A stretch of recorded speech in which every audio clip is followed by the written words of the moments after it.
afternoon, folks. Welcome back to Wilderness Wargaming. Today we're going to take a quick look at Fury, a movie about tank operations near the end of World War II in Europe.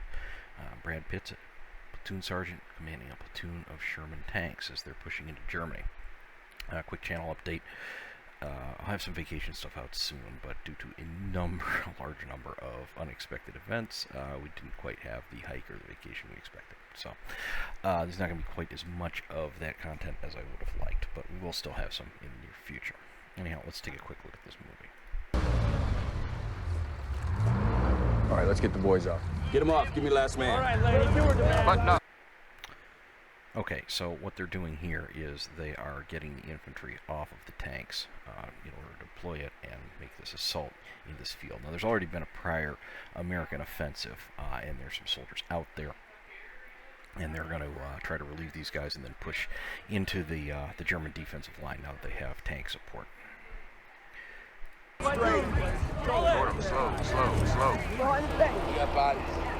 Stick left of me. Guys on the floor. Looks like it was some kind of scouting. Forward! Pushing Forward! Straight out. something like that. Watch your fucking spacing, We Pete. got our left stick now. All right, let's hold up. If I say hold back, hold back. Hold back. And they're getting these troops up off the ground, and they're following behind the tanks. They want to try to protect the infantry in that way. Have them follow behind the tanks as they assault into this line. Okay, now real quick, we're going to discuss the M4 that's in the video. Okay, this is the actual one. You can see it's painted on there, and they got all the gear on there, just like they did in the movie. They got the machine guns on the top. They got a 50 cal. I think they've got some people taking a tour here. The guy driving it is not the actor from the movie. But this is a particular model of the M4, and it's kind of a unique one because it has that bow machine gun there that you see directly under the main gun. You see this a lot in Warhammer, just like you see side sponsons on a lot of tanks. Now, these were actually eliminated later in the war, later models of tanks, because that's really a weak spot in the tank's armor. Okay, that gun is not nearly as well protected as the actual sloped main front armor all around it. And they don't add a whole lot to the tank's firepower because it's relatively low to the ground. The A driver that fires it, the assistant driver, which I don't know why you need an assistant driver for any vehicle other than to keep the driver awake. But he's trying to look out through that little periscope. You can actually see the periscope if you look directly to the left of the driver's head, that glass thing that's right under where the main gun connects into the turret. That is the periscope. So you'd be trying to look out through that little periscope to fire that machine gun. It has very limited field of fire because it can only swing up, down, side to side a short distance. And it just isn't worth having that additional vulnerability in the armor. Another thing that's very interesting on this is they add those wood beams on the side. And those are really there just to kind of help protect the tank a little bit more. Now, that's not very extensive. They don't have a whole lot there. But it does provide a little extra protection against things like Panzerfaust or something like that, because those can provide some disruption to the warhead before it hits the tank armor, give it just a little bit better chance of surviving the hit and maybe reducing it to just a damaging hit rather than a complete destruction or something like that. They do help a little bit. Crews wouldn't do it if it was worthless, but well, maybe they would. Sometimes people do stuff just to make them feel better. But another thing that they can do, I think in this case, it's just supposed to be spare parts, but if you look at the front of the tank next to the spare road wheel that's right under the center there, you'll see some spare treads for the tank. Now, what they would do sometimes is weld a whole bunch of spare treads all over the front, and that, because those are made out of steel, that's adding more thickness to that front and probably would provide at least a little bit of additional protection against things like Panzerfaust, something like that. So the crews would do things to try to improve the protection of the tank. Let's take a look back at the movie again.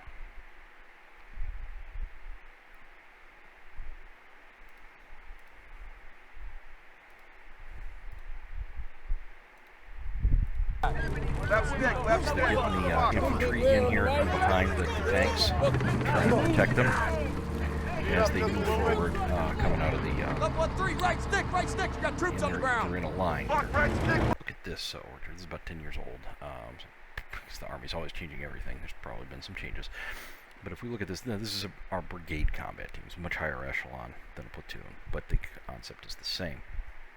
If you look down here, This time, 2013, you had the brigade headquarters, and you see 3 combined arms battalions. Okay, and the combined armed battalions will have, you see down there, 2 rifle companies and 2 armor companies. Now, if you're not too familiar with military organizational charts, things like this, they always use these rectangles, mean friendly.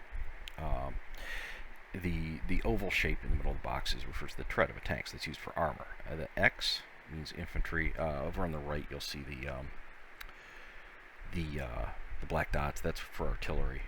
And you'll see over on the left the 2 combat engineer companies. They're armored. That's why they have the oval around the E with the points facing down. That means engineers. And then the other ones, there's plenty of others. I won't go into all of them. When you see infantry with the X with the loop in the middle, the oval, that means armored infantry, basically, or mechanized infantry. They're riding around in Bradleys. They're not just foot infantry. Foot infantry would just have an X. Paratroopers would have like a little parachute symbol in addition to the X. Now, the line on the left, the vertical line, is reference to the Bradley. It's not really necessary anymore because we don't use just regular APCs like the M113, which was nothing more than an armored box with a machine gun that transported the infantry. The Bradley is not a tank. Press and other people often refer to it as a tank, but it is not. It is not armored like a tank. It does not have a tank gun. It can sometimes kill tanks with its missiles, but it is an infantry fighting vehicle. It is intended to bring the infantry into the battle and then help them fight it. And that's what those rifle companies that are more or less in the center will be riding in. There's a slightly different version on the right for the cavalry troops. The purpose of the cavalry is reconnaissance, and they have a slightly different version of the Bradley. The armor company are pure tanks. Now, they're organized this way because you're almost always going to want to mix tanks and infantry together. And the tanks are there. They're providing the heavy guns. The purpose of a tank is to fire its main gun at the enemy. And that main gun is there to destroy armored or heavy targets at long range. The infantry is there to assault through, to hold terrain, take ground, and to deal with enemy infantry. And one of its most important roles is also to deal with enemy infantry with anti-tank weapons. Get your head out of your ass! He doesn't want to run away. It's on the ground there. Here's whistle. Hit that tank, my front, We've been fired at by an anti-tank guns already. Ready! Fire! Unlock! And we're going to try to engage the anti-tank. 600! They're also going to use machine guns to try to suppress that. Unlock! Okay, ceasefire. Okay, now that big explosion you saw there, that was what an armored vehicle looks like when it gets hit, takes a hit that pierces through the armor. This is what it would look like. This is a SM. I'm not too familiar with the small off the top of my head, but this is a target set up in the desert for weapons testing. So that's that big explosion, all the sparks coming out. Is that assault gun or tank destroyer, whatever it was that the Germans had, took a hit from the main gun from the. Ceasefire, target destroyed. Okay, got it. Oh, here's another one. Another gun. Who's got eyes on it? He's just kind of watching this. He's still watch the early parts of the movie. He is he's not really trained. It's this guy right here. He was actually a typist, I believe, or something like that. He just got thrown in the crew because they were short a man. He's sitting in the A driver position. All he's got is that one machine gun that sticks out the front, and he's not quite sure what to do. In fact, I don't think he's been properly trained how to operate the gun. Where the fuck you at? Anti-tank, AG! Got it! Anti-tank, AG, traverse right! Right stick, those fuckers. Fire! Unlock! Now, one thing we wanted to go back here and take a look at real quick. Different types of guns. I don't remember which one is which, but notice the Got it! tanks. Anti-tank, AG, traverse right! Right stick, One kind, there's right the other one. See, that one does not have the muzzle breakage. Yeah, I believe that this one was the 75 millimeter. Is this the 7? Yeah, that's the 75 millimeter. Or so this photograph claims. And let's take a look at the 76 millimeter gun. Yeah, the 76 millimeter. So I think the shorter one is the 75. Maybe, although they seem to come in quite a different variety. The Shermans were built in huge number of variants and varieties. Now, the important thing about the 76 millimeter was a much higher velocity round. The round itself was going much faster. But the 76mm had much better anti-armor performance than the 75mm did because it was a much higher velocity round. Fire! Fire! On what? Hit him! Fire! Okay, and there you see it again. See right there. This is over here on the right. This is the explosion from hitting an armored vehicle with a tank gun.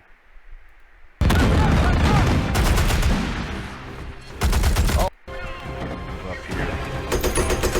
So now he's going to fire. You see that he's got a very limited field of fire. He's just pulling the trigger.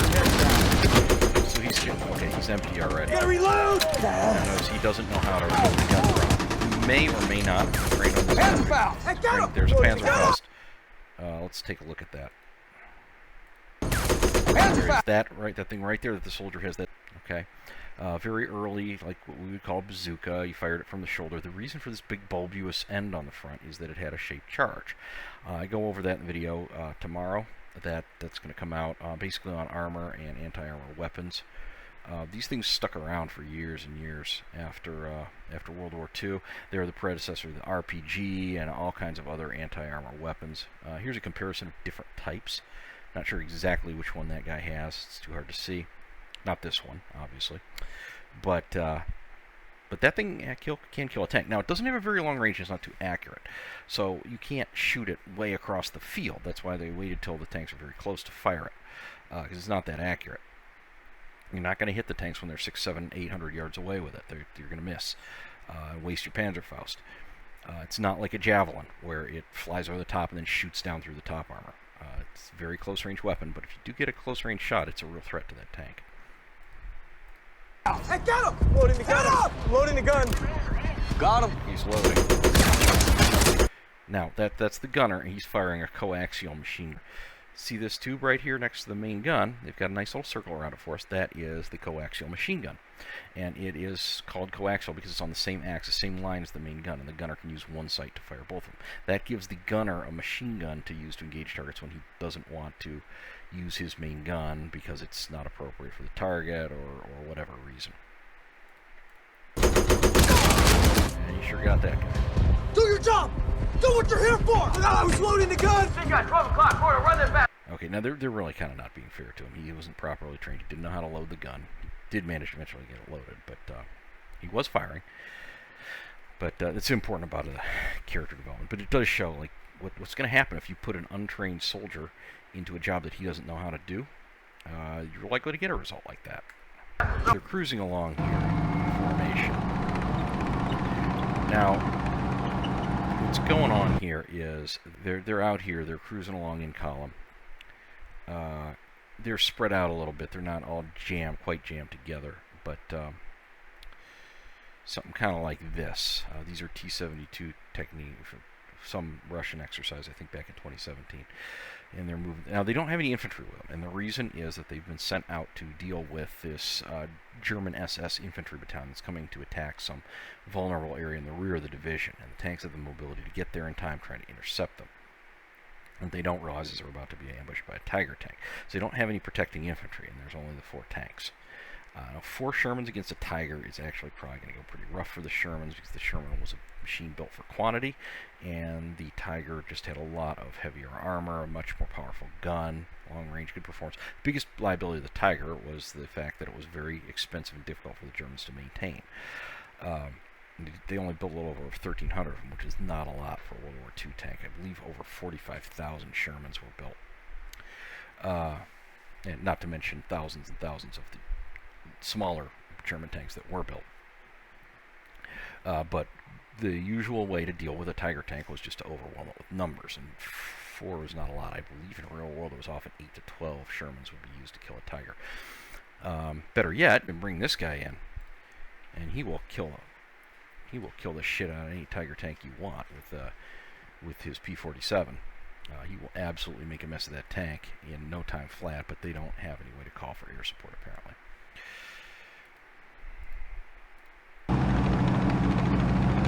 Driving along, and you can tell something bad's about to happen because everybody's kind of chilling.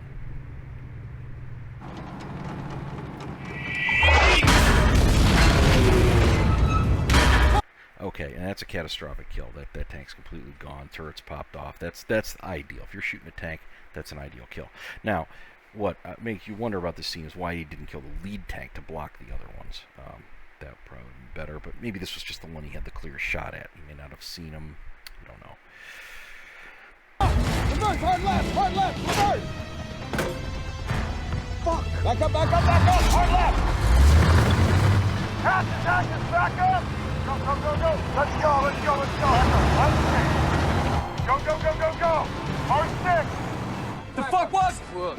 Okay, so what they're trying to do is get their front armor towards him, get out of sight, figure out, make an assessment. Now, okay, this is a King Tiger, which is even bigger. This is 70 tons. This thing is as big as an M1. Now, it is no match for an M1 or any other modern battle tank, despite its fearsome appearance.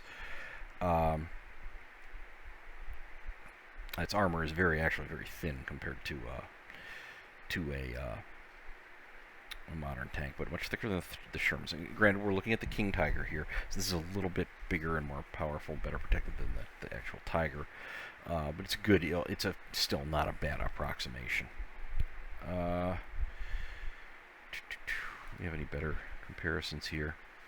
A lot of it's going to be from the movie, obviously. It's a comparison of the size of the rounds. This is the Tiger 1. Notice it's a little less sloped, a little less armored. Now, one thing though, the Sherman is obviously much more mobile than the Tiger tank. It's a lot smaller and lighter, and the engines back then just weren't as powerful as they are today. So the Shermans do have a significant mobility advantage over them. 88, it's a goddamn tank! Where the fuck is it? You know where he is. Tank! 12 o'clock, 800 yards! I see it, it's a goddamn Tiger! Put some fucking smoke in his face! Let's go, Greg, smoke up, Greg! On the wide! Okay, that is white phosphorus, something like this. This is airburst here. If we take a look at these, this is what it looks like when it's bursting in the air and coming down. Almost looks like a jellyfish. And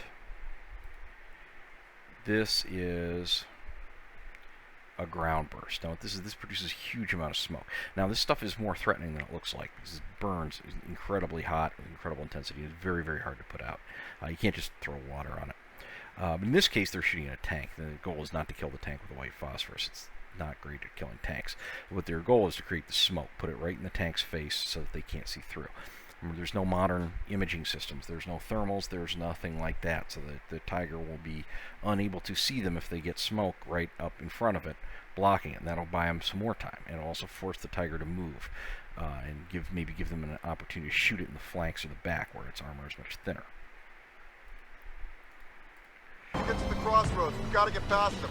Now let's get the fuck out of here. Let's go. Unless he drowns himself in the shit-filled ditch, he's our problem. Hit that son of a bitch! No more smoke! They can't leave him behind them. He's too much of a problem. Now, how exactly the Tiger got out there to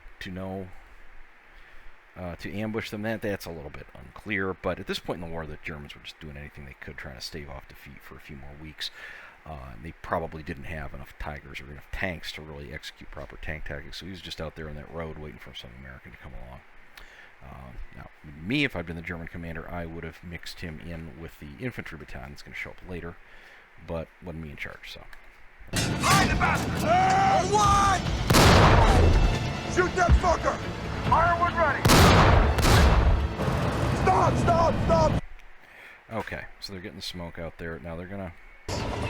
They shoot the son of a bitch, he's lining up on Roy! Okay, they've lost one more tank at this point already. They got that guy. They've killed all the tanks except for the tank. Another catastrophic kill there. God damn it. The turret gone. Fuck! Okay, so now they're gonna move ahead there. They're gonna ahead here. They're trying to get around behind him. Now, one thing you'll see a lot of in this movie is guns that are firing on the move even though they're not auto-stabilized. Okay, a modern tank gun, but this is not a tank gun, this is a machine gun, but this is a stabilized weapon mount. It's got gyros in it. And what that'll do is it would keep this machine gun pointed on the same axis no matter how the vehicle underneath it was moving around, bouncing all over the place. That gun will stay stable. And modern tanks like the M1, the Challenger Leopard, even the Russian tanks, the Chinese tanks, they all have it. And that allows them to shoot on the move. They could shoot going 50 miles an hour and be very, very accurate. World War II tanks did not have anything like that. These things didn't really start to appear until, I believe, about the 1970s. And because of that, most tank firing was done. What you would do is you'd have your platoon of tanks, and like two of the tanks would move forward while the other two stopped and fired and covered, and they would bound, in teams. Now, tanks still do work in platoons of 4 and cover each other. It's still very important for their survival, but back then that was how you had to shoot in order to shoot accurately. Shooting on the move was not very accurate. Even earlier in the movie, when we saw them doing it in the field against the fixed position, now that might have been a little easier because the targets weren't moving, and they were on pretty flat ground, but this is, you're going to notice here, they're going to be firing at this Tiger at very, very short range, because that's really how you're going to hit stuff on the move. The Tiger, when it's shooting at them, was stopped. It was shooting from rest, and so it could be very accurate and hit moving targets.